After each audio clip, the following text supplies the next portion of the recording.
नमस्कार मेरी प्यारी लॉयल फैमिली। मैं हूं मिस्टर एक्स और आज के पॉडकास्ट में आपके लिए बहुत ही ज़बरदस्त कहानी लेकर के आया हूं। कहानी दो ऐसे इंसानों की है जो एकदम मध्यम परिवार से थे और मजदूरी करके अपना पेट पाला करते थे। अब देखो, कई बार इंसान अपनी लालची प्रवृत्तियों के कारण ऐसी चीज़ों में फंस जाता है जहां से निकलना काफ़ी मुश्किल हो जाता है। जब भी किसी को अचानक से कोई कीमती चीज़ मिल जाती है तो वो ये पता लगाने की कोशिश ही नहीं करता कि आखिर उसे वो चीज़ क्यों मिली है। वो बस लालच में आकर उसको अपने काम में लेने लगता है और यहीं पर वो सबसे बड़ी गलती कर देता है। तो जिस शख्स ने हमारे साथ कहानी को शेयर किया है वो पश्चिम बंगाल के रहने वाले हैं और जो घटना उन्होंने बताई है वो आज की नहीं बल्कि काफ़ी समय पुरानी है। उस समय फ़ोन वगैरह भी नहीं चले थे और आवागमन के भी साधन बहुत कम हुआ करते थे। तो पश्चिम बंगाल के ही एक ज़िले में रहने वाले दो मजदूर एक दूसरी जगह पर काम करने के लिए जाते हैं। वहाँ पर उनके एक साथी को एक ऐसी कीमती चीज़ हाथ लग जाती है जिसे वो खुद ही छिपा लेता है और अपने दूसरे साथी को भी नहीं बताता है। लेकिन उस कीमती चीज़ के पीछे एक खौफनाक रहस्य छिपा हुआ था जो उसे मालूम नहीं था और इसी गलती की वजह से उसे अपनी जान तक गंवानी पड़ी। तो साथियों, ऐसे ही आपको अगर अचानक से कुछ चीज़ मिल जाए तो उसको कभी भी ऐसे अनजाने में हाथ नहीं लगाएं जब तक कि उस चीज़ का रहस्य आपके सामने खुल ना जाए। तो स्टोरी को शुरू करें उससे पहले आपसे यही कहूँगा कि हम आपके लिए इतनी मेहनत से कमाल की स्टोरीज लेकर आते हैं, लेकिन काफ़ी लोग अभी तक भी हमारी फैमिली के मेंबर नहीं बने हैं। तो चैनल को सब्सक्राइब करके इस रिश्ते की गांठ को मजबूत कर लीजिए ताकि हर रोज़ आपको बेहतरीन से बेहतरीन कहानियां मैं दे सकूं। और हाँ, जो भी साथी कहानी सुन रहे हैं वो अपना प्यारा सा कमेंट ज़रूर कर दें। तो चलिए स्टोरी को शुरू करते हैं। तो स्टोरी दो मजदूरों की है जिनका नाम रंजन और सुजीत है। दोनों एक ही गांव नानूर के रहने वाले थे जो कि पश्चिम बंगाल के बीरभूम जिले में पड़ता था। रंजन और सुजीत आपस में पड़ोसी थे और अक्सर साथ ही मजदूरी किया करते थे। दोनों ही गरीब परिवार से थे और बीवी बच्चों वाले इंसान थे। ये उस समय की घटना है जब सड़कों पर लोगों आवागमन काफ़ी कम होता था, खास तौर पर गांव जैसे इलाकों में। आप सभी ने हावड़ा ब्रिज का नाम तो सुना ही होगा। ये हुगली नदी के किनारे पर बना हुआ पुल है जो कि अंग्रेज़ों ने ही बनवाया था। आज की कहानी में उसी से संबंधित घटना का जिक्र है। उस समय भी लोग शाम होते ही अपने अपने घरों की ओर लौट जाते थे। रंजन और सुजीत अधिकतर काम के लिए रोज़ बोलपुर जाते थे, वहीं पर दिहाड़ी मजदूर के तौर पर काम करते थे क्योंकि गांव में तो अधिकतर खेती बाड़ी का ही काम होता था। मेहनत मजदूरी का काम शहर में ही मिलता था। एक दिन बोलपुर में ही किसी ने बताया कि हावड़ा ब्रिज के पास एक काम होना है और काफ़ी दिनों का काम है, मजदूरी भी अच्छी मिलेगी। इसीलिए रंजन और सुजीत ने वहीं जाकर काम करने की सोची। वे दोनों हावड़ा में काम करने की बात करने जाते हैं। उन्हें पता चलता है कि पैसे अच्छे खासे मिलेंगे तो वो वहीं काम करने के लिए तैयार हो जाते हैं। लेकिन हावड़ा से इनका गांव बहुत दूर था। डेली अप डाउन करने में ही इनका वक्त काफ़ी जाया हो जाता। इन्होंने देखा कि हावड़ा के ब्रिज के किनारे नीचे की तरफ कुछ मजदूर पिन्नी वगैरह डाल कर रहे हैं क्योंकि वे भी काफ़ी दूर से आते थे। रंजन सुजीत से कहता है, यार सुजीत, 2 दिन हो गए हैं, आने जाने में ही थकान होने लगती है और वक्त भी बहुत लगता है। ये लोग भी तो हमारी तरह मजदूर हैं और यहाँ रुके हुए हैं। मैं तो कहता हूं कि हम भी यही अपना ठिकाना बना लेते हैं, इससे वक्त भी बचेगा और किराए के पैसे भी। सुजीत को भी रंजन की बात ठीक लगती है, लेकिन ये लोग अन्य मजदूरों से थोड़ा अलग नदी के किनारे काली पिन्नी डालकर अपनी झोपड़पट्टी बना लेते हैं। रंजन और सुजीत दिन भर काम करते और फिर रात को अपनी झोपड़पट्टी पर आकर खाना बनाते। यही उनका रूटीन था। 2-3 दिन तक सब कुछ सामान्य था। ये लोग रात को ज़्यादा खाना बनाते थे ताकि सुबह वही खाना गर्म करके अपने काम पर चले जाएं। सुबह खाना बनाने के लिए उनके पास ज़्यादा वक्त नहीं होता था। वहाँ पर रहते रहते रंजन की एक आदत हो गई थी। जब वो काम से वापस आता था तो एक बार हुगली नदी में डुबकी लगाता था और जल को नमन करता था। ये आदत उसे शुरू से ही थी। जब वह अपने गांव में रहता तब भी घर के पीछे वाले तालाब में जाकर डुबकी लगाता था, जल को नमन करता था। यहाँ पानी पाकर उसका ये नियम नहीं टूटा। ऐसे ही एक दिन सुजीत तो झोपड़ी की तरफ चल दिया और रंजन जल में डुबकी लगाने नदी के पास गया। आज वह थोड़ा ज्यादा अंदर की तरफ गया था तो आज उसे एक सोने की अंगूठी मिली। उसने उस अंगूठी को गौर से देखा तो वो सोने की अंगूठी थी। उसकी आंखें चौंधिया गईं और वो बड़ा खुश हुआ।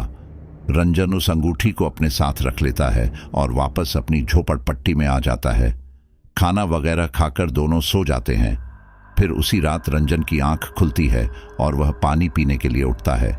उसे किसी के चीखने की आवाज आती है, बचाओ बचाओ, कोई है। सुजीत भी बराबर में सोया हुआ था लेकिन वो बेखबर था। रंजन ने सुजीत को नहीं उठाया। वह खुद ही बाहर जाकर देखता है। उसके हाथ में टॉर्च थी। वो टॉर्च की रोशनी इधर उधर मारता है लेकिन उसे कोई नजर नहीं आता। चारों तरफ बस झिंगुर की आवाज आ रही थी। कहीं दूर से कोई सियार भी रो रहा था। डर तो डर है। रंजन वापस अपनी झोपड़ी में आ गया। अगले दिन रंजन और सुजीत ब्रिज पर काम कर रहे थे। न जाने क्यों रंजन की नजर बार बार नदी पर पड़ रही थी। उसे ऐसा लग रहा है जैसे नदी के अंदर से कोई उसे देख रहा है। एक बार रंजन अपना काम छोड़कर नदी में झांकने लगता है। उसके कदम अपने आप आगे बढ़ रहे थे। तभी सुजीत उसे देख लेता है। रंजन नीचे कूदने ही वाला था कि तभी सुजीत रंजन को पीछे खींच लेता है। सुजीत गुस्से में कहता है, पागल है क्या?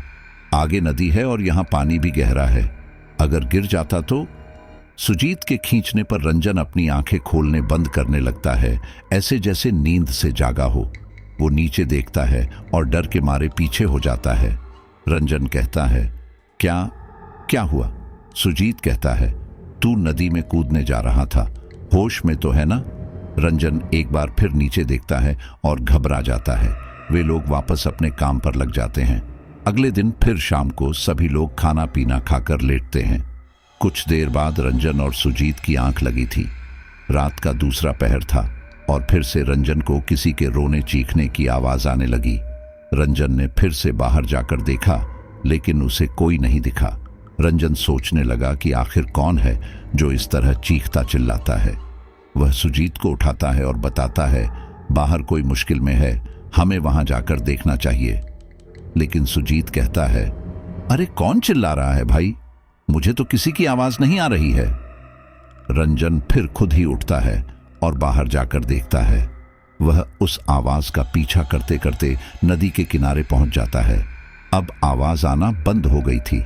रंजन को हावड़ा ब्रिज पर किसी आदमी का साया नजर आता है लेकिन वो उस साये को ठीक से नहीं देख पाता कि वह कौन आदमी है, क्योंकि अंधेरा काफी था।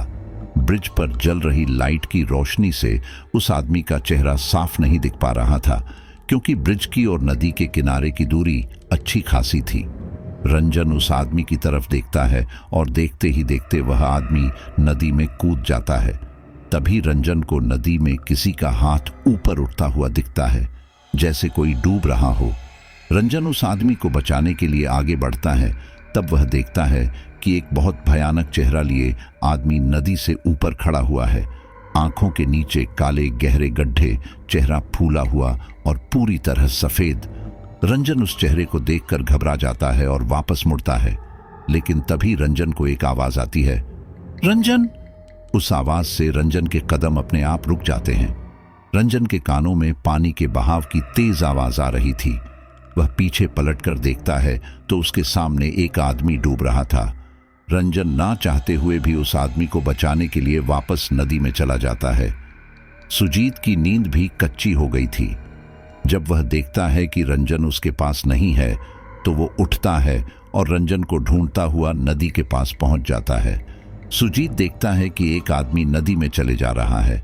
अंधेरा होने की वजह से सुजीत को उस आदमी की शक्ल ठीक से नहीं दिख पाती, क्योंकि टॉर्च की रोशनी इतनी दूर का साफ नहीं दिखाती। पानी का बहाव भी अच्छा खासा था, लेकिन उस आदमी को कोई फर्क नहीं पड़ रहा। सुजीत का ध्यान एकदम रंजन की तरफ जाता है। अरे, रंजन भी तो कह रहा था कि नदी की ओर से कोई आवाज आती है, कहीं वो रंजन ही तो नहीं। सुजीत तुरंत आवाज लगाता है, रंजन।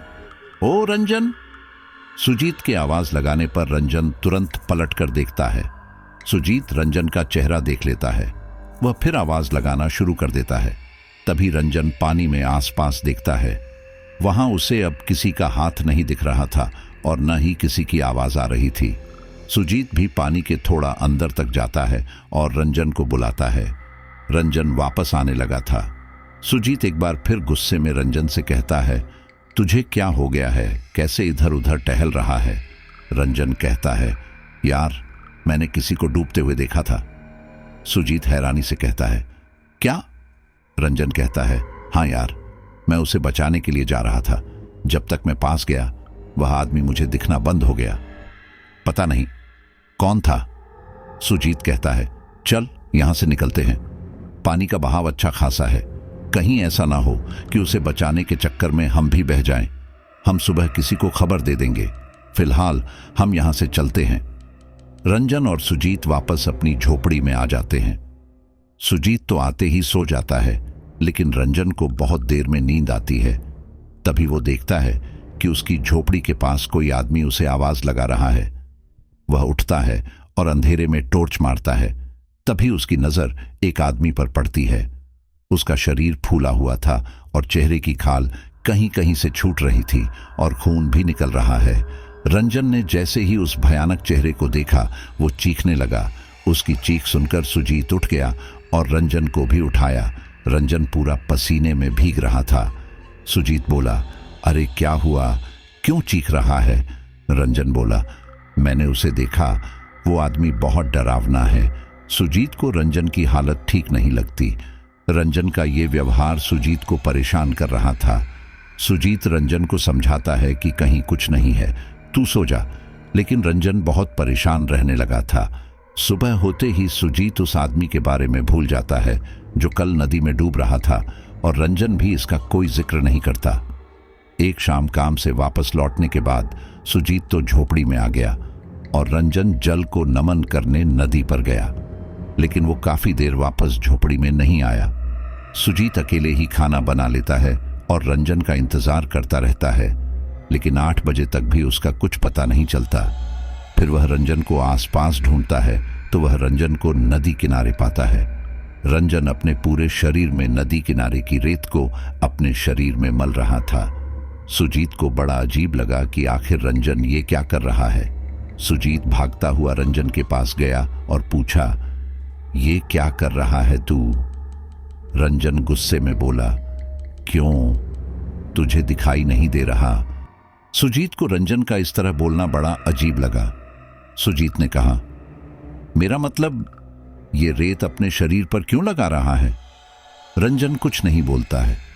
सुजीत फिर से पूछता है, अरे बताना, ये क्या कर रहा है? रंजन गुस्से से सुजीत को घूरता है और एक मुट्ठी रेत उठाकर सुजीत के मुंह पर फेंक देता है। कुछ रेत सुजीत की आंखों में भी चली जाती है और उसे देखने में दिक्कत होती है, लेकिन रंजन के ऐसा करने से सुजीत को बहुत गुस्सा आता है। पहले तो वो जल्दी से नदी में जाकर पानी से आंख धोता है और फिर गुस्से से रंजन के पास वापस आकर उससे हाथापाई करने लगता है। सुजीत ने रंजन को बस 1-2 थप्पड़ ही मारे थे कि रंजन ने सुजीत को एक ही हाथ से उसके गले से पकड़ लिया और ऊपर उठा दिया। सुजीत अपने आप को रंजन से छुड़ाने की कोशिश करने लगा, लेकिन वो नाकामयाब रहा। सुजीत अपने हाथ पैर मार रहा था, लेकिन रंजन में ना जाने कैसे इतनी ताकत आ गई थी कि वो सुजीत को छोड़ ही नहीं रहा था, जबकि रंजन सुजीत से कमजोर था। सुजीत रंजन का ऐसा रूप देखकर हैरान था। सुजीत खुद को छुड़ाने की काफी कोशिश करता है, लेकिन वो हार मान जाता है। सुजीत की सांस अब अटक रही थी। तभी कुछ लोग नाव में नदी की दूसरी तरफ से इस ओर आ रहे थे। तभी उनकी नजर रंजन और सुजीत पर पड़ती है तो वे लोग भागे भागे आते हैं और सुजीत को बड़ी ही मुश्किल से बचाते हैं। इसके बाद रंजन बेहोश हो जाता है। वे लोग सुजीत को पानी पिलाते हैं। उसकी हालत भी खराब थी। वे लोग सुजीत और रंजन को डांटते हैं, अरे तुम लोग पागल हो क्या? रात को यहाँ क्या कर रहे हो? तभी एक दूसरा आदमी कहता है, यहाँ इस नदी में कुछ आत्माएं दिखाई देती हैं। सुजीत हैरानी से पूछता है, क्या आत्माएं?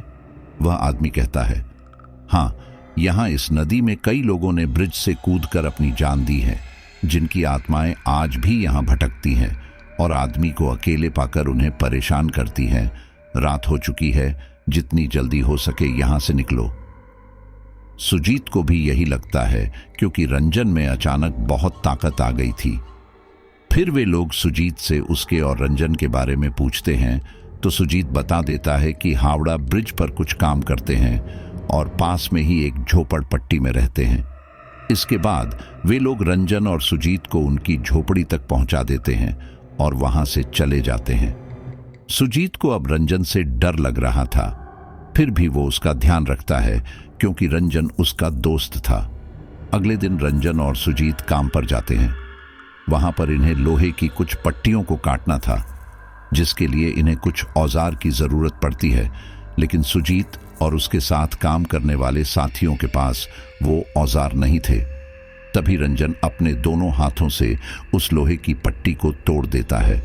ये देख वहां मौजूद लोग रंजन की वाह वाह करने लगते हैं, लेकिन सुजीत समझ जाता है कि रंजन में जरूर कुछ गड़बड़ है। वे लोग शाम को वापस अपने ठिकाने पर आ जाते हैं। आज वे लोग खाने में चिकन बना रहे थे। वे लोग दुकान पर जाते हैं और 1 किलो चिकन लेते हैं। सुजीत सोचता है कि 1 किलो चिकन काफी है, क्योंकि ये लोग शाम को खाना ज्यादा ही बनाते थे।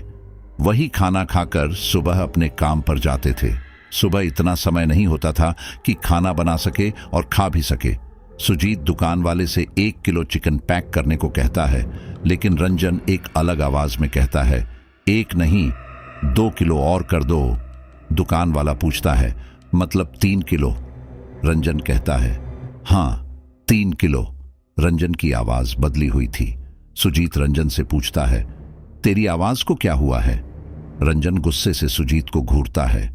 सुजीत शांत हो जाता है, क्योंकि उसे रात की बात याद आ जाती है। रंजन और सुजीत 3 किलो चिकन लेकर घर आ जाते हैं। इसके बाद रंजन खुद ही खाना बनाता है। सुजीत अब भी शांत था। इसके बाद सुजीत चुपचाप खाना खाने बैठता है। वह अपनी एक प्लेट भी पूरी नहीं कर पाता कि रंजन सारा का सारा खाना खा जाता है। सुजीत को एक बार फिर हैरानी होती है। खाना खाते समय सुजीत की नजर रंजन की उंगली पर पड़ती है। उसके हाथ में एक अंगूठी चमक रही थी। सुजीत को वो अंगूठी सोने की ही लग रही थी। सुजीत मन में सोचता भी है कि कल तक तो रंजन के पास कोई अंगूठी नहीं थी, लेकिन अब ये सोने की अंगूठी इसके पास कहां से आ गई। लेकिन वो रंजन से कुछ नहीं पूछता है। उस रात ये दोनों आराम से सो जाते हैं, लेकिन अगली सुबह रंजन अपनी झोपड़ी में नहीं था। काम भी केवल 3 दिन का ही बचा था। सुजीत इधर उधर रंजन को ढूंढता है। पहले तो उसे लगता है कि रंजन किसी काम से गया होगा, लेकिन जब काफी देर इंतजार करने के बाद भी रंजन नहीं लौटता, तो सुजीत अकेले ही काम पर निकल जाता है। वह वहां भी लोगों से पूछता है कि रंजन यहां आया था क्या, लेकिन सभी मना कर देते हैं। सुजीत का काम में बिल्कुल भी ध्यान नहीं लग रहा था। उसे रंजन की टेंशन हो रही थी। दोपहर के लंच टाइम में वह अपने मालिक से कहता है कि वह नीचे होकर आता है, जहां उसकी झोपड़ी है। इसके बाद वह वापस अपनी झोपड़पट्टी में आता है और रंजन को देखता है, लेकिन वह वहां नहीं था। सुजीत को अब और ज्यादा चिंता सताने लगी थी। वह इस बारे में अपने मालिक को बताता है तो मालिक कहता है, मुझे नहीं पता वह कहां गया है। तुम्हें उसे ढूंढना है तो छुट्टी के बाद ढूंढना, अभी फिलहाल काम करो। सुजीत की टेंशन बढ़ती जा रही थी। रंजन का अभी भी कुछ पता नहीं था। शाम को काम खत्म होने के बाद सुजीत नदी के किनारे जाकर रंजन को ढूंढता है। उसे लगता है शायद वह हुगली नदी के किनारे ही कहीं बैठा होगा, लेकिन वह वहां भी नहीं था। वह आसपास नाविकों से भी पूछता है कि क्या आपने किसी लड़के को देखा। वह रंजन की पूरी कद काठी बताता है, लेकिन किसी को भी उसके बारे में नहीं पता था।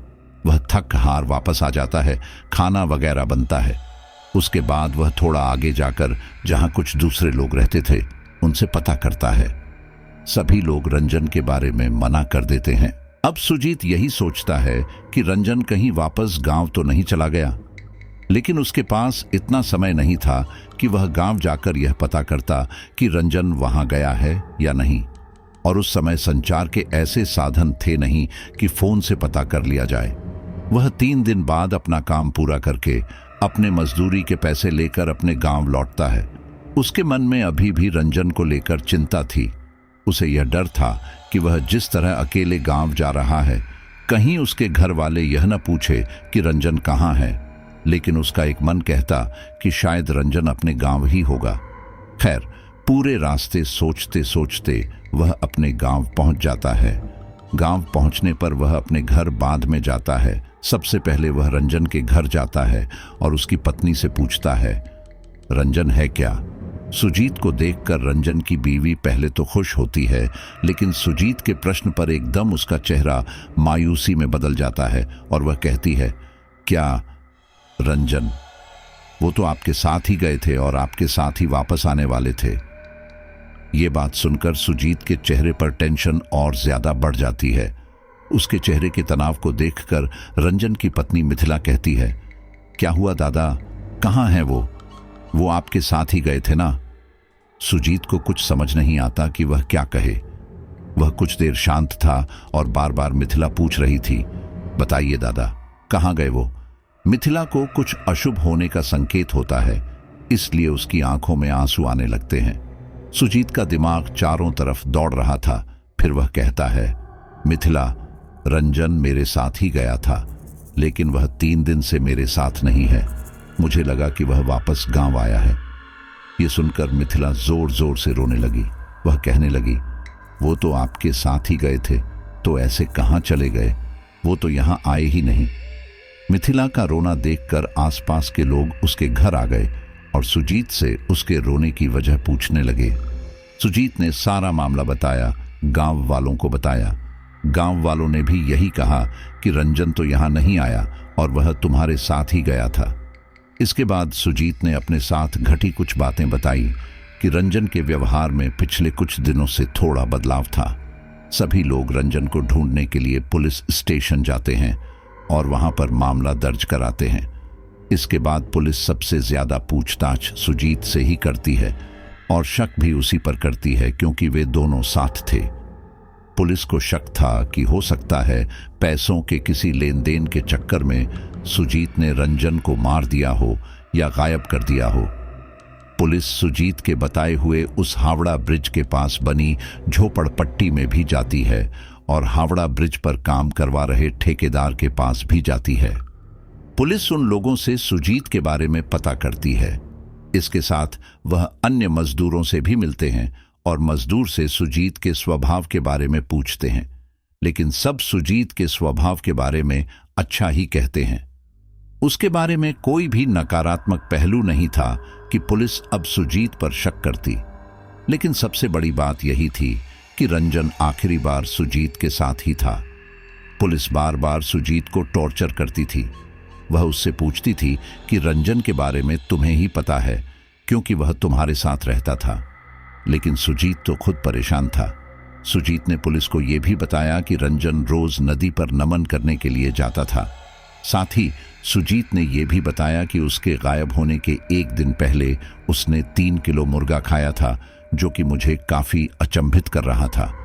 फिर सुजीत पुलिस से कहता है कि मुझे लगता है उस पर कोई भूत का साया था, क्योंकि इससे पहले उसने ऐसी हरकतें नहीं की थी।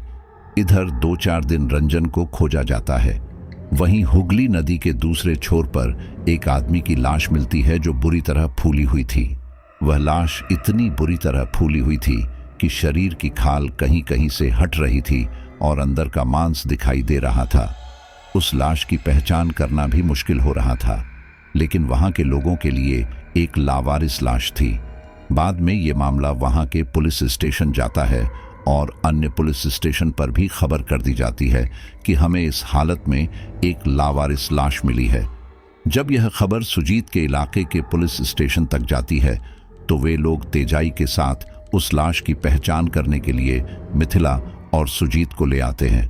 मिथिला डेड बॉडी को पहचान नहीं पा रही थी, लेकिन कपड़ों से मिथिला को शक था कि यह लाश उसी के पति है।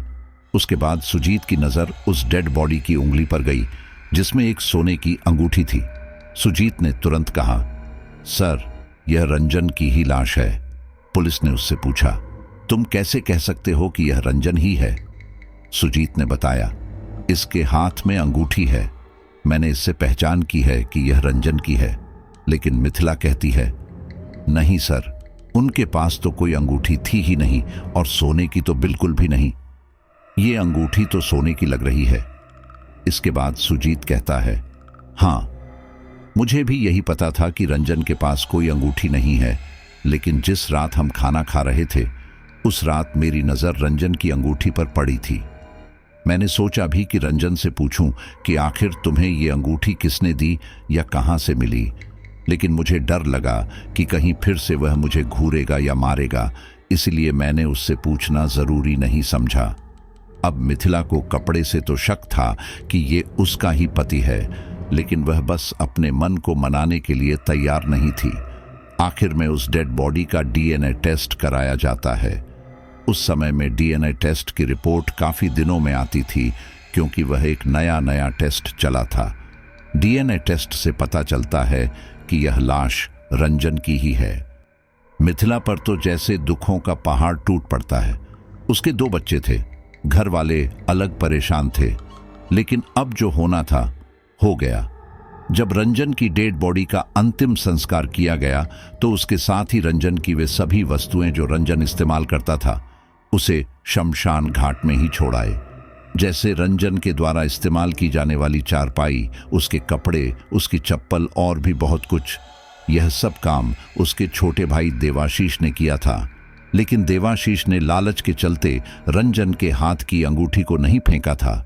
उसने चुपके से वह अंगूठी अपने पास रख ली थी, जो शायद उसकी सबसे बड़ी गलती रही थी। देवाशीष घर वापस आया, सब कुछ सामान्य था। उसने वह अंगूठी एक संदूक में छुपा दी। अगर वो ऐसा न करता तो घर पर उसको बहुत डांट पड़ती। इधर घर के खर्च को लेकर भी दिक्कत हो रही थी। इनके गांव से कुछ दूरी पर ही एक अस्पताल बन रहा था, वहां कुछ मजदूरों की जरूरत थी। रंजन के 13वीं के बाद देवाशीष और सुजीत भी उसी जगह काम के लिए चले जाते हैं। 2-4 दिन सब कुछ ठीक रहता है।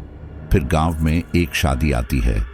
गांव वाले भी उसमें शामिल होते हैं, जिनमें देवाशीष और उसका परिवार भी शामिल था।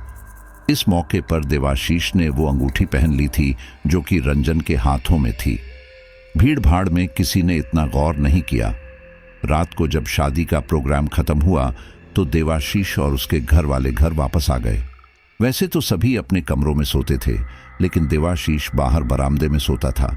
मिट्टी का कच्चा घर था, जिसमें एक बहुत बड़ा आंगन, एक बरामदा और 4 कमरे थे। देवाशीष सोया हुआ था कि अचानक दीवार से दीवार घड़ी नीचे गिर गई, जिससे देवाशीष की आंख खुल गई। देवाशीष ने देखा कि जमीन पर घड़ी गिरी हुई है। वह उस घड़ी को दीवार पर वापस टांगने के लिए उठा, लेकिन जैसे ही वह दीवार पर घड़ी को टांगने को हुआ, उसने देखा कि जिस कील पर घड़ी टंगी हुई थी वहां से खून निकल रहा है। देवाशीष को अपनी आंखों पर यकीन नहीं हुआ। उसने अपनी आंखों मली और गौर से दीवार को देखा तो सच में दीवार के उस हिस्से से खून निकल रहा था जहां कील घड़ी हुई थी। धीरे धीरे दीवार से निकलते खून का बहाव तेज होने लगा। देवाशीष बुरी तरह डर गया। उसने घड़ी को जमीन पर ही पड़ा रहने दिया और जाकर अपने पापा का कमरा खटखटाया, लेकिन उसके घर वाले गहरी नींद में सो रहे थे, इसलिए उसके पापा नहीं उठे। वह वापस आकर जब उस दीवार को देखता है तो अब सब कुछ सामान्य था। देवाशीष सोचने लगता है, क्या ये मेरा सपना था? लेकिन इतना बड़ा धोखा कैसे हो सकता था? फिलहाल देवाशीष उस बात को अनदेखा करके चादर ओढ़ के सो जाता है। अगली सुबह देवाशीष शौच के लिए जाता है और फिर उसके बाद वहीं उनके घर के पीछे के तालाब पर नहाने के लिए भी जाता है। लेकिन जैसे ही वह उस तालाब के अंदर पैर रखने वाला था, न जाने क्यों उसे डर लग रहा था। देवाशीष को पानी की ऐसी आवाज आ रही थी जैसे वह तेज बहाव में बह रहा है। हालांकि वो एक तालाब था जिसका पानी ठहरा हुआ था, फिर भी वह बहुत घबरा रहा था। उस तालाब के किनारे पर 4-5 औरतें अपना अपना काम कर रही थीं। देवाशीष भी वहीं खड़ा था। वह बार बार तालाब के पानी को घूरे जा रहा था और घबरा रहा था।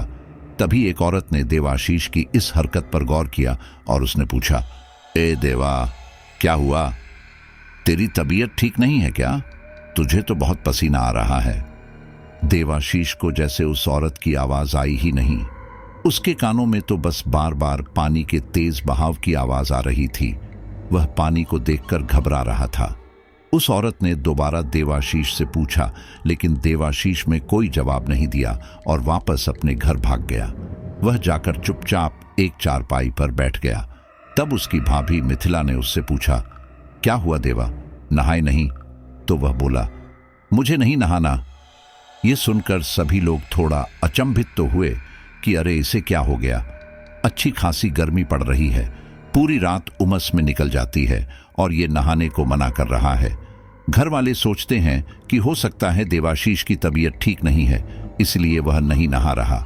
इसके बाद सुजीत देवाशीष के घर आता है और उसके साथ काम पर चला जाता है। वहां पहुंचकर देवाशीष चुप था। ठेकेदार जब कोई काम बताता तो उसे एक बार में समझ में नहीं आता, वह कुछ का कुछ कर रहा था। सुजीत को देवाशीष का ये व्यवहार अजीब तो लग रहा था, लेकिन वह कुछ कहता नहीं है। उसे लगता है कि देवाशीष को अपने भाई की मौत का गम है, शायद इसलिए काम में ठीक से ध्यान नहीं लगा पा रहा। जहां ये लोग काम कर रहे थे वहां पर पानी के बड़े बड़े ड्राम भी थे। सभी मजदूर अपना काम कर रहे थे। कोई ईंटें उठाकर अंदर ले जा रहा था तो कोई सीमेंट के बोरे लेकर ऊपर जा रहा था। दूसरे माले पर भी पानी के 2 बड़े ड्रम रखे थे। काम करते करते पता नहीं देवाशीष को क्या हुआ, वह सीमेंट के बोरे ऊपर लेकर जा रहा था। तभी उसकी नजर पानी से भरे ड्रम पर पड़ी। उसने सीमेंट के बोरे को साइड में रखा और अपना मुंह पानी के ड्रम के अंदर डाल दिया। उसने अपने दोनों हाथों से ड्रम के दोनों कोनों पकड़ रखे थे और अपने मुंह को जबरदस्ती पानी के अंदर धकेल रहा था।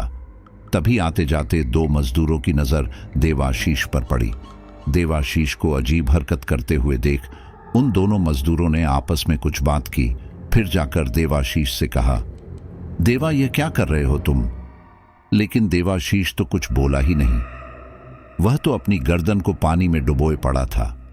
ऐसा लग रहा था कि जैसे कोई जबरदस्ती उसकी गर्दन को पकड़कर पानी में डुबो रहा है, लेकिन दिखाई तो कोई नहीं दे रहा था। इसीलिए वह मजदूर बार बार देवाशीष से कह रहे थे कि पानी से निकलो, और वे मजदूर उसका हाथ पकड़कर उसे पीछे भी कर रहे थे। लेकिन देवाशीष में इतनी ताकत थी कि वह उस ड्रम को छोड़ ही नहीं रहा था और न उसकी गर्दन बाहर निकल रही थी। उन दोनों मजदूरों ने काफी कोशिश की कि देवाशीष को उस पानी से बाहर निकाल पाए, लेकिन वह नाकामयाब रहे। उसके बाद उन दोनों मजदूरों ने हल्ला मचा दिया कि अरे देवाशीष को देखो क्या हुआ, जल्दी आओ, इसे क्या हुआ। सभी मजदूर अपना अपना काम छोड़कर देवाशीष के पास पहुंचे, यहां तक कि ठेकेदार भी। जब भीड़ इकट्ठा हुई और लोगों ने देवाशीष को पकड़कर हटाने की कोशिश की, तब भी देवाशीष हट ही नहीं रहा था। अंत में कुछ मजदूरों में उस ड्रम को ही गिरा दिया, जिससे देवाशीष की जान बच गई, वरना शायद उस दिन देवाशीष पानी में अपनी गर्दन डुबोकर जान दे देता। लेकिन देवाशीष ऐसा क्यों कर रहा था, यह किसी को नहीं पता था। सुजीत को उसके व्यवहार में काफी कुछ गड़बड़ लग रही थी, क्योंकि रंजन के साथ भी कुछ ऐसा ही हुआ था। सुजीत को समझ नहीं आता कि वह देवाशीष से क्या कहे, लेकिन वह इतना तो सोचता है कि मुझे घर जाकर आज देवाशीष की बात बतानी चाहिए। इस घटना के बाद देवाशीष को ठेकेदार उसके घर वापस भेज देता है, क्योंकि उसे भी डर लगता है अगर कुछ हो गया तो सारी बात उस पर ही आएगी, कभी लेने के देने ना पड़ जाए। इसीलिए ठेकेदार देवाशीष को उसकी मजदूरी देकर वापस उसके घर जाने को कहता है। लेकिन देवाशीष घर जाने की जगह अस्पताल के सबसे ऊपर वाले मंजिल पर चला जाता है। वहां लकड़ी की बल्लियां लगी हुई थीं। सभी मजदूर एक बार फिर से अपने काम में व्यस्त हो गए थे और उधर देवाशीष अपने में ही मूड में था। वह सबसे ऊपर बल्लियों पर बिना नीचे देखे चल रहा था। तभी ठेकेदार की नजर ऊपर देवाशीष पर पड़ी। वो चिल्ला उठा, ओ मां, देवा कहां चढ़ गया, बुलाओ उसे, ए देवा नीचे उतर। ठेकेदार की आवाज सुनकर सभी मजदूर ठेकेदार के पास जाते हैं और अस्पताल की सबसे ऊपर मंजिल को देखते हैं। वहां देवाशीष बिना देखे सीधे चला जा रहा था। सुजीत भी देवाशीष को आवाज लग रहा था, लेकिन उसे कोई फर्क नहीं पड़ रहा था। तभी एक मजदूर ने एक छोटा पत्थर देवाशीष के पैर पर मारा।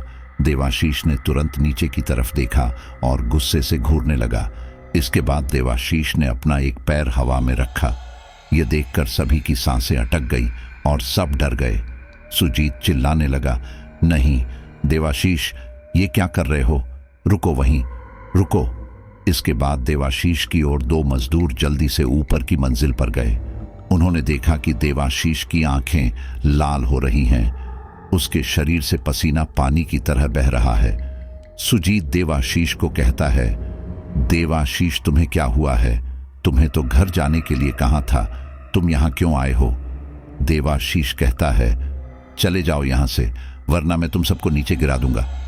देवाशीष का अभी भी एक पैर हवा में था। अगर उसके साथ कोई जोर जबरदस्ती करता तो शायद वह नीचे गिर जाता। तभी दो मजदूर और आ जाते हैं।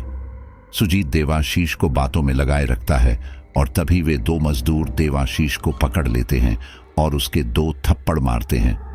वे लोग देवाशीष को नीचे ले आते हैं। ठेकेदार भी देवाशीष के दो थप्पड़ मारता है और सुजीत से कहता है कि इसे घर पहुंचाने की जिम्मेदारी तुम्हारी है, इसे कल से यहां मत लेकर आना।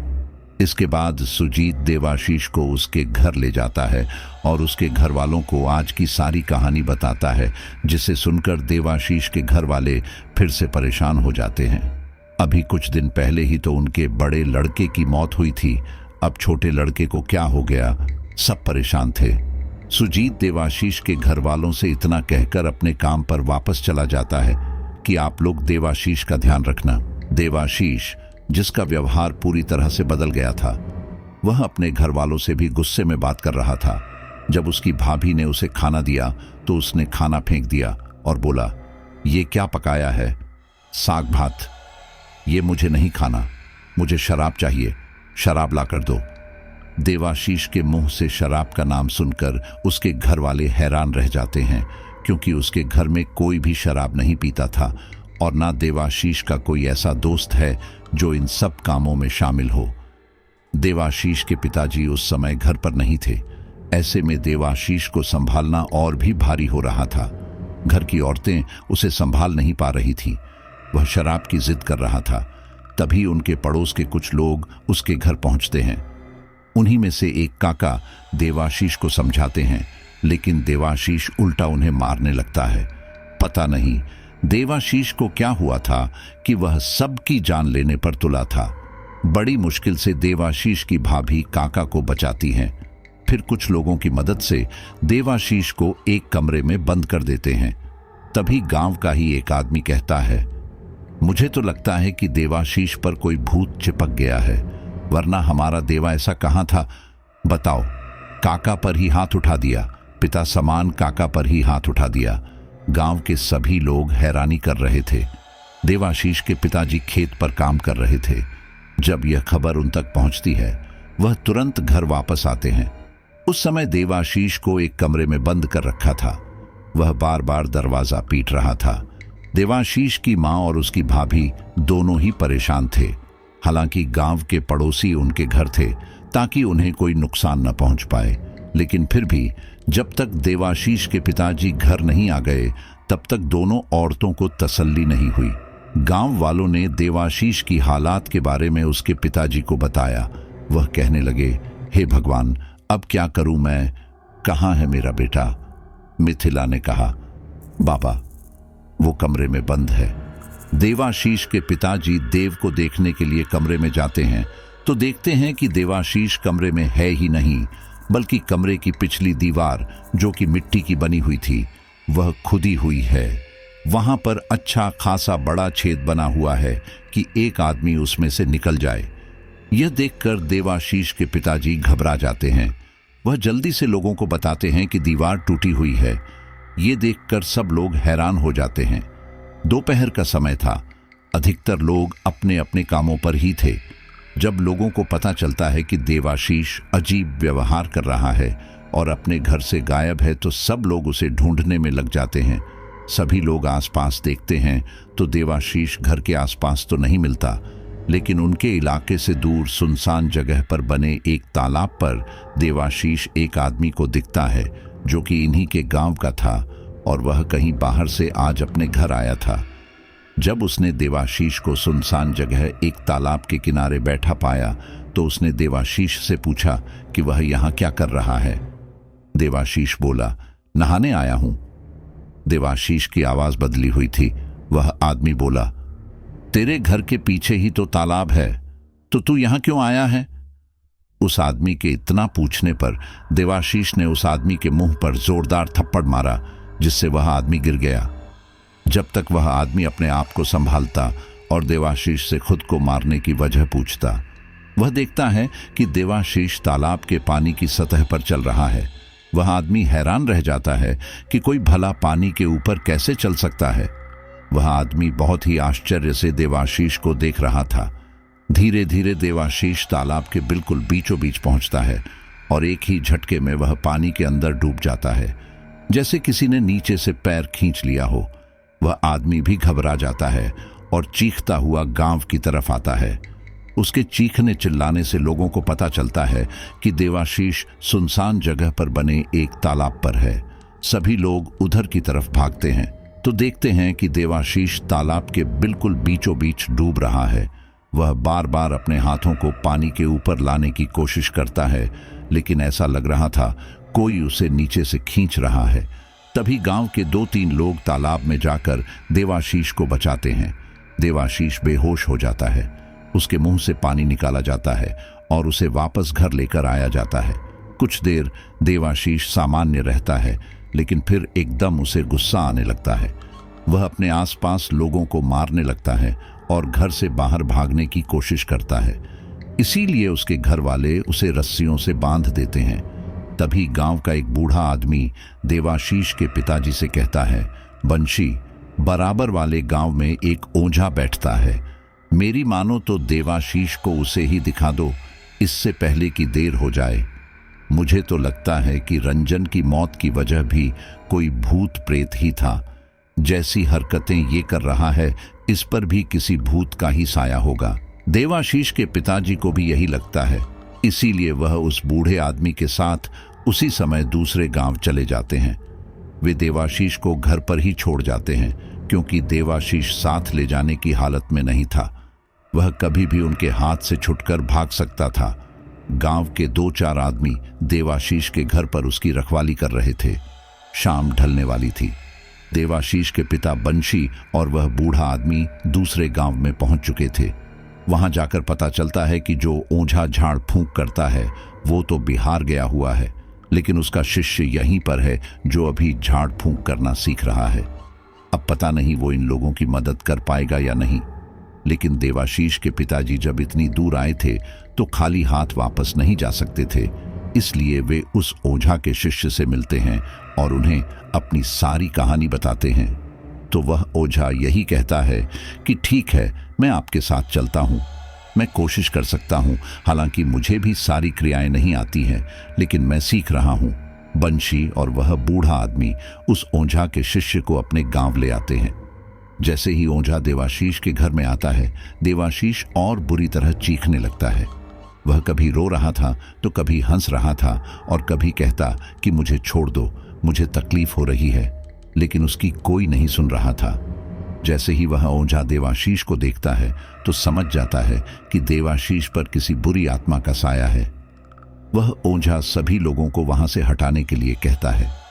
ओझा को अपने करीब आता देख देवाशीष बिल्कुल शांत हो गया था। इसके बाद ओझा अपने थैले से अभिमंत्रित हल्दी निकालता है और उस पर मंत्र पढ़कर देवाशीष के ऊपर फेंकता है, तो देवाशीष ऐसे छटपटाने लगता है जैसे उसे करंट लग गया हो। ओझा बंशी से उनके घर का पानी मांगता है। एक कटोरी में मिथिला पानी लेकर आती है और ओझा को देती है। इसके बाद ओझा देवाशीष के हाथ से थोड़ा सा खून निकालकर पानी में डालता है। जैसे ही वह खून को पानी में डालता है, पानी का रंग काला पड़ जाता है। ओझा कहता है, देवाशीष पर किसी आत्मा का साया है जो इसे जान से मारना चाहती है। देवाशीष के पिता कहते हैं, लेकिन कोई आत्मा मेरे बेटे को क्यों मारना चाहेगी? मेरे बेटे ने उसका क्या बिगाड़ा है? ओझा कुछ मंत्र पढ़कर बार बार देवाशीष पर फूंक रहा था। जैसे जैसे वह मंत्र पढ़कर फूंक रहा था, वैसे वैसे देवाशीष को तकलीफ हो रही थी। वह चीख रहा था, चिल्ला रहा था। कुछ देर बाद ओझा ने देवाशीष से पूछा, बता, कौन है तू और इस लड़के को परेशान क्यों कर रहा है? देवाशीष ने एक अलग ही आवाज में कहा, मैं आनंद हूं, मैं इसे नहीं छोड़ूंगा। ओझा पूछता है, इसने तेरा क्या बिगाड़ा है? देवाशीष भारी आवाज में कहता है, इसने मेरी अंगूठी ली है, मैं इसे नहीं छोड़ूंगा। ये सुनकर वहां मौजूद देवाशीष के घर वाले हैरान रह जाते हैं, क्योंकि वो भी जानते थे कि रंजन के हाथ में भी एक अंगूठी थी, जिसकी वजह से उसकी लाश की पहचान की थी। वह अंगूठी रंजन को कहां से मिली ये कोई नहीं जानता था। अब घर वाले समझ जाते हैं कि देवाशीष को जब रंजन का सारा सामान जंगल में रखने के लिए कहा गया था, तब देवाशीष ने लालच के चलते उस अंगूठी को वहां न रखकर अपने पास रख लिया होगा। देवाशीष के पिताजी ओझा से कहते हैं, मुझे लगता है कि ये उसी अंगूठी के बारे में बात कर रहा है जो हमारे दूसरे बेटे ने पहन रखी थी। ओझा कहता है, कैसी अंगूठी? इसके बाद देवाशीष के घर वाले रंजन की कहानी बताते हैं। फिर ओझा देवाशीष से पूछता है, क्यों चाहिए तुझे वो अंगूठी? क्या रिश्ता है तेरा अंगूठी से? देवाशीष कहता है, वो मुझे मेरी प्रेमिका ने दी थी। वो अंगूठी मुझे वापस कर दो, नहीं तो मैं इसे मार दूंगा। वो मेरी प्रेमिका की आखिरी निशानी है। वो तो मुझे छोड़कर चली गई, लेकिन मैं उसकी निशानी को किसी को नहीं दूंगा। ओझा घर वालों से कहता है, वो अंगूठी कहाँ है? हमें अंगूठी वापस करनी होगी, नहीं तो ये देवाशीष की जान ले लेगा। घर वाले कहते हैं, ये तो हमें भी नहीं पता, आप हमें थोड़ा समय दीजिए, हम घर में ढूंढ के देखते हैं। हो सकता है वो अंगूठी देवाशीष ने घर में ही रखी हो। इसके बाद देवाशीष की माँ, पिताजी और उसकी भाभी देवाशीष के कमरे में जाकर वह अंगूठी ढूंढने लगते हैं। तब उसकी भाभी को अंगूठी संदूक से मिलती है। वह तुरंत अंगूठी को ओझा को दे देती है और ओझा देवाशीष को अंगूठी दिखाता है और कहता है, क्या यही वो अंगूठी है? तो देवाशीष उस अंगूठी को देखकर रोने लगता है। उसके रोने में अब बहुत ही ज्यादा दर्द था। ओझा समझ जाता है कि यह वही अंगूठी है जो उस आत्मा को चाहिए। ओझा कहता है, ले अपनी अंगूठी ले और इस लड़के को छोड़ दे। देवाशीष कहता है, ये जहां से इस अंगूठी को लेकर आया था वहीं इस अंगूठी को छोड़कर अब उसके घर वालों को यह नहीं पता था कि आखिर रंजन ये अंगूठी कहां से लाया था। ओझा कहता है, तू बता, यह अंगूठी कहां पहुंचानी है? मैं ये अंगूठी वहां पहुंचा दूंगा। देवाशीष कहता है, हावड़ा ब्रिज के नीचे हुगली नदी। ये अंगूठी मेरी है, मुझे वापस कर दो, नहीं तो मैं इसकी जान ले लूंगा। ये अंगूठी मुझे मेरी प्रेमिका ने दी थी, यह सिर्फ मेरी है। ओझा कहता है, ठीक है, मैं तेरी अंगूठी उसकी जगह वापस पहुंचा दूंगा, लेकिन तू अभी इसी वक्त देवाशीष के शरीर से निकल जा, वरना तेरे लिए अच्छा नहीं होगा। लेकिन वह आत्मा कहती है, पहले मेरी अंगूठी वापस कर। इतना कहकर देवाशीष अपनी आंखें पलटने लगता है और अपनी जीभ बाहर निकालने लगता है। उसका अजीब सा भयानक चेहरा देखकर उसके घर वाले रोने लगते हैं। ओझा सभी को शांत होने के लिए कहता है। फिर ओझा देवाशीष से कहता है, ठीक है, तुम इस लड़के को कोई नुकसान मत पहुंचाओ, हम ये अंगूठी तुरंत वापस कर देंगे। यह कहते कहते वह ओझा अपने थैले से एक पानी की बोतल निकालता है और उसकी कुछ बूंदें देवाशीष के मुंह पर छिड़कता है, जिससे देवाशीष शांत हो जाता है और वही पानी देवाशीष को पिलाया भी जाता है। फिर वह बेहोश हो जाता है। ओझा देवाशीष के घर वालों से कहता है, हमें जल्द से जल्द इस अंगूठी को वहां पर रखना होगा जहां से रंजन लेकर आया था। देवाशीष के पिताजी कहते हैं, लेकिन इस समय हम हावड़ा कैसे जाएंगे? इस समय तो कोई बस भी नहीं मिलेगी, हमें सुबह तक का इंतजार करना होगा। देवाशीष की मां कहती है, सुबह तक तो यह मेरे बच्चे का क्या हाल कर देगा। ओझा कहता है, फिलहाल तो हमें यह अंगूठी ही वापस करनी है, उसके बाद ही हम कुछ कर सकते हैं। जब तक देवाशीष को होश नहीं आ रहा तब तक ये सुरक्षित है। जैसे ही इसे होश आएगा तो वो आत्मा फिर इसे परेशान करेंगी। वे लोग पूरी रात देवाशीष के पास ही बैठे रहते हैं और उसका ध्यान रखते हैं। सुबह होते ही पहली बस से ये लोग स्टेशन पहुंचते हैं और फिर वहां से हावड़ा के लिए ट्रेन पकड़ते हैं। बंशी के घर वालों ने सुजीत को भी अपने साथ ले लिया था, क्योंकि सुजीत ही जानता था कि आखिर ये लोग पुल के नीचे किस जगह पर अपना ठिकाना बनाए हुए थे। सुजीत भी मदद करने के लिए उनके साथ उस जगह पर पहुंच गया था। वहां पहुंचने पर सुजीत ने ओझा को वो जगह दिखाई जहां पर रंजन रोज जल को नमन करने के लिए जाता था। नदी के किनारे पहुंचकर ओझा ने अपने थैले से कुछ कौड़ियां निकाली और जमीन पर डाली। इसके बाद उन्होंने ठीक सामने देखा और कहा, हमें थोड़ा आगे जाकर ही अंगूठी को रखना होगा। इसके बाद ओझा अपना थैला देवाशीष के पिता को दे देता है और खुद अंगूठी के साथ नदी के पानी में उतर जाता है। इसके बाद वह मन ही मन कुछ मंत्र पढ़ता है और अपनी आंखें बंद किए रहता है। तब उनके सामने एक दृश्य आता है। वह दृश्य कुछ यूं था कि एक लड़का हावड़ा ब्रिज पर खड़ा हुआ रो रहा है और आसपास कोई भी नहीं है, केवल रात का अंधेरा है। रोते रोते उस लड़के ने उस पुल से नीचे छलांग लगा दी। इसके बाद वो छटपटाने लगा। नदी का बहाव तेज था। वह चाहकर भी अपने आप को नदी के किनारे नहीं ला पाया। बार बार उसके हाथ पानी से ऊपर आ रहे थे, लेकिन कोई भी उसकी मदद नहीं कर सका क्योंकि अंधेरा हो रहा था। सब लोग अपने अपने घरों में थे। ओझा अपनी आंखें खोलता है और कुछ मंत्र उच्चारण करने के बाद उस अंगूठी को नदी में बहा देता है। इसके बाद वह ओझा बाहर आता है और देवाशीष के पिताजी से कहता है, मुझे उम्मीद है शायद अब उस आत्मा ने देवाशीष के शरीर को छोड़ दिया होगा। इतना कहकर जब ओझा वापस नदी की तरफ पलटकर देखता है तो उसे नदी के ऊपर एक आदमी खड़ा हुआ दिखाई देता है। वो कोई और नहीं बल्कि उसी लड़के की आत्मा थी जो देवाशीष के शरीर में घुसा हुआ था। धीरे धीरे वह लड़का नदी के अंदर धंसता चला जाता है, जैसे कोई रेत के अंदर धंसता है। नदी का बहाव अब सामान्य हो चुका था। ओझा और देवाशीष के घर वाले घर वापस आते हैं और वे लोग पूरे रास्ते यही प्रार्थना कर रहे थे कि शायद अब देवाशीष को किसी प्रकार की परेशानी नहीं होगी। जब वे लोग घर पहुंचते हैं तो देखते हैं कि देवाशीष बेहोश पड़ा है। उसकी आंखों के नीचे काले गड्ढे हो गए हैं। ओझा देवाशीष को होश में लाता है तो अब देवाशीष बिल्कुल ठीक था, बस उसके शरीर में काफी दर्द था। वह हर किसी को अपने आप को छूने से मना कर रहा था। देवाशीष के घर वाले उस ओझा का धन्यवाद करते हैं जिसने उनके बेटे की जान बचा ली। वह ओझा भी उन सभी को प्रणाम करके और दक्षिणा लेकर वहां से चला जाता है, लेकिन आज भी वह अंगूठी उसी नदी में है। कुछ नहीं पता वह कब किसे मिल जाए। हालांकि इस घटना को काफी समय हो चुका है और शायद हावड़ा ब्रिज पर आज भी ऐसे कोई हादसे होते हो, क्योंकि वो अंगूठी शायद आज भी उसी पानी में घूम रही है। और अक्सर कई बार सुनने को मिलता है कि हावड़ा ब्रिज पर लोग डिप्रेशन की वजह से या और कुछ परेशानियों की वजह से अपनी जान देते रहते हैं। खैर, आज तो वहां पर काफी सिक्योरिटी कर दी गई है, तो ऐसी घटनाएं काफी कम हो गई हैं या ना के बराबर है। लेकिन बताया जाता है कि उस ब्रिज पर काफी सारी आत्माएं भटकती रहती थीं, क्योंकि पहले के समय काफी लोगों ने अपनी जान दी थी।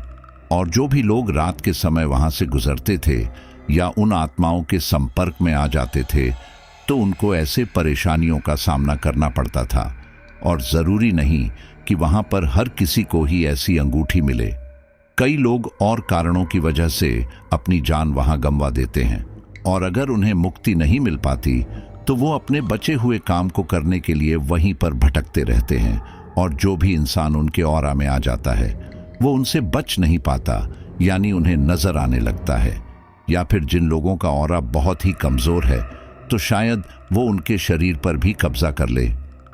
तो साथियों, मुझे पूरा यकीन है कि ये स्टोरी आपको काफी ज्यादा पसंद आई है, और मैं जानता हूं काफी कम लोग होंगे जो सबसे आखिर तक कहानी को सुन रहे होंगे। तो अगर आप चुनिंदा साथियों में से हैं और आखिर तक सुन रहे हैं तो अपना नाम मुझे कमेंट में जरूर बता दीजिए, ताकि अगली बार आपका नाम लेने की पूरी कोशिश की जा सके। चलिए अब हम अपने लॉयल फ्रेंड्स के नाम लेते हैं। एहसान बरेली, अमरजीत बिहार, आशा ओरा पंजाब, नीता लांबा केटीएम, सोनू इलाहाबाद, माया कोलकाता, तौसिफ खान महाराष्ट्र, मोनिका कानपुर सिटी, सुरेंद्र कुमार विजयनगर राजस्थान, आरती कंचे एमपी, गोलू भदौरिया भोपाल। सभी साथियों का बहुत बहुत धन्यवाद। मिलते हैं अगली स्टोरी पर।